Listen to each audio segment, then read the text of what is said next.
Continuing on with the legal analysis of Australia, foreign investors must get prior approval before obtaining 20% or more of a business in Australia that is valued at 252 million or above.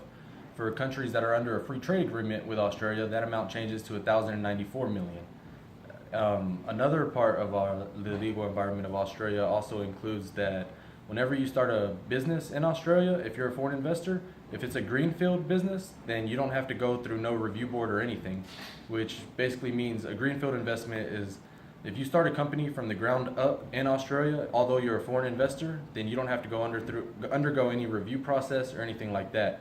Whereas if you start a business outside of Australia and move it to Australia, you do have to go through a review board and a process to determine whether or not they will allow you to move your business there.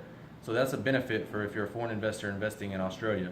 Another benefit that if you're a foreign investor investing in Australia is that there's no performance incentives or requirements that you have to meet if you're a foreign investor in Australia.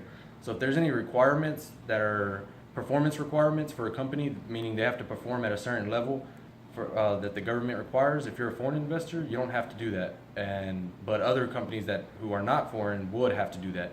But on the downside to that is you also don't get no incentives, meaning that if you do reach certain requirements required by the government and say the government gives you tax breaks or something because you reach them, well, if you're a foreign investor, you're not going to get those. So that could be good or bad, because if you do reach those requirements, then it's bad because you're reaching them anyways, but you're not receiving anything for it.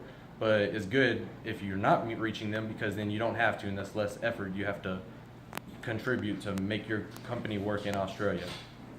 But that's pretty much it for the legal environment of Australia, and that will conclude this analysis.